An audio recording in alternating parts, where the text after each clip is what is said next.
Olá pessoal, esse é um primeiro vídeo, uma primeira experiência de colocar algumas aulas disponíveis online para o pessoal, e eu pensei em começar com uma aula com aula de desenho de figura humana.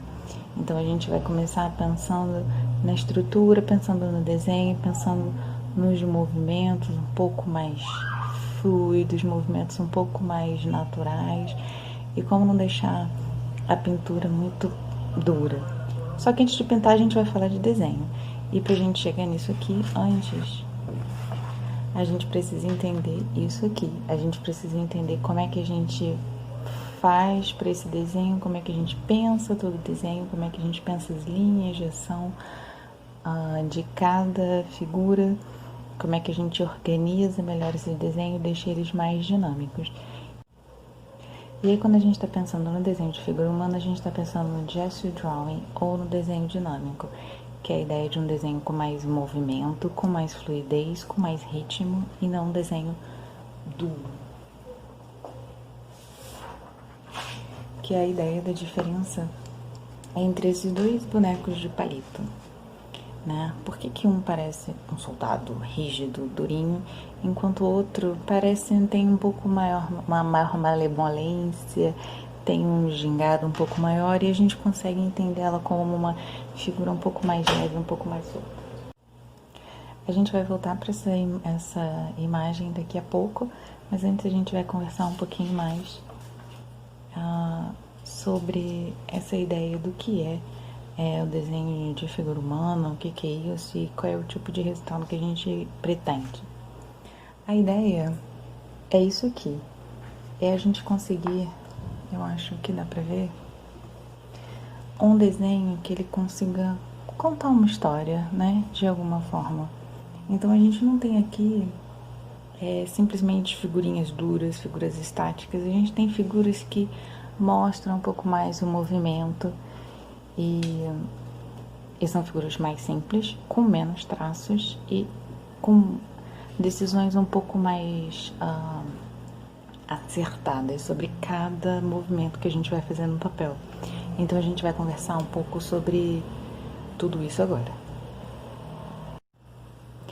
Primeiro, eu queria fazer algumas observações sobre hábitos que a gente tem na hora de desenhar, que normalmente são os hábitos que a gente tem quando a gente escreve. Então, coisas que a gente faz e que a gente vai tentar, de toda forma, não fazer mais. Primeiro, a gente não vai desenhar segurando o lápis aqui, não.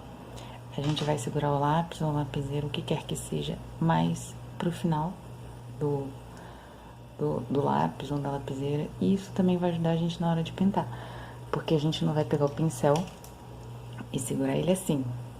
A gente vai segurar ele mais distante. E criar esse hábito corporal ajuda muito o desenho, ajuda muito a pintura. Então, a primeira coisa, a gente vai segurar o lápis, ou a lapiseira, ou o que quer que você esteja desenhando, o carvão, mais do final e não do começo. E a gente não vai desenhar encostando a mão no papel. A gente não vai fazer isso.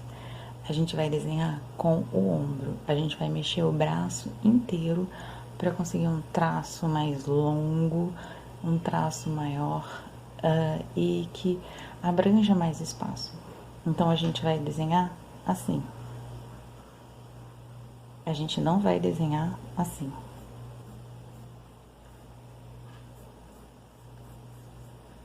Então isso a gente não vai fazer. O que a gente vai fazer é esse movimento, certo? Isso é difícil, a gente tem o hábito de fazer isso aqui, mas a gente vai treinar, segurar o lápis de uma outra forma, e isso vai ajudar muito, acredite, na hora de pintar, certo?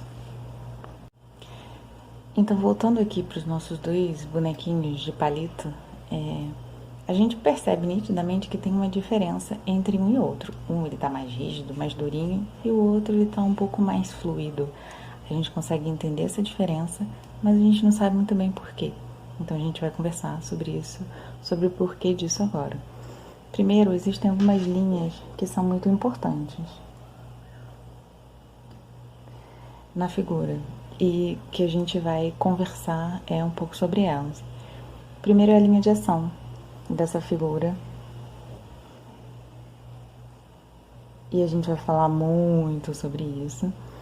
E outras duas linhas que eu considero muito importante são as linhas que passam pelos ombros e as linhas dos quadris.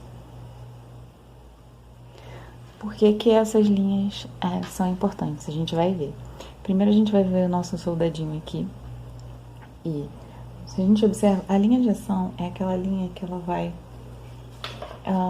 geralmente a gente começa... É a linha do movimento dessa figura. É a linha que me diz o que essa figura está fazendo. É a linha que me conta a história dessa figura. E normalmente é uma linha que vai da cabeça, uma linha simples, que normalmente vai da cabeça até a base de onde essa figura tá.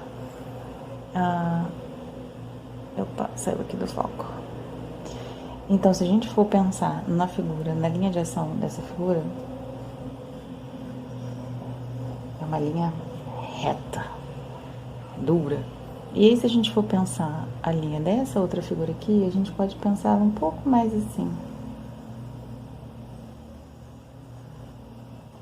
Ela tem uma leve diferença, ela é levemente mais encurvada, que vai dar uma naturalidade um pouco maior no movimento dessa figura. Isso faz muita diferença. Outras duas linhas que são muito importantes são as linhas dos ombros e a linha dos quadris. Se vocês observarem nessa figura, todas as linhas estão retas. Todas as linhas dela estão retinhas. E isso normalmente deixa a figura um pouco mais travada, um pouco mais dura. E isso que faz uma diferença enorme na hora que a gente vai desenhar esses nossos amiguinhos de palito aqui. Se observar nessa figura, as linhas dela estão mais diagonais. E é isso que ajuda, junto com a linha de ação, não ser uma linha reta, a dar um movimento para essa imagem, para essa pose. Então, a gente tem a linha de ação, que é a linha que normalmente vai da cabeça até a base de onde essa pose estiver. A gente vai falar muito sobre isso, vai mostrar como é que a gente pode fazer para identificar essa linha de ação. E a linha que passa pelos ombros e a linha que passa pelos quadris. A linha que passa pelos ombros, a linha que passa pelos quadris. Em geral, quando a gente tem essas linhas... normalmente, quando a gente quer fazer um desenho um pouco mais fluido, elas nunca são tão retas. Então, normalmente, elas não são retas. A gente tem uma ideia de que essas linhas, elas normalmente são mais diagonais, para dar essa sensação de naturalidade no movimento. Porque quando a gente para, a gente nunca para reto.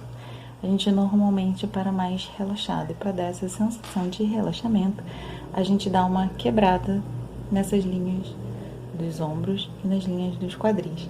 Isso faz muita diferença. Então, quando a gente pensar numa pose, a gente não vai pensar nela dessa forma, com as linhas retas, não. A gente vai pensar ela com as linhas diagonais. A gente até fala que as linhas se encontram em alguns momentos. E a gente vai pensar a linha de ação dela tendo algum movimento, tá bom?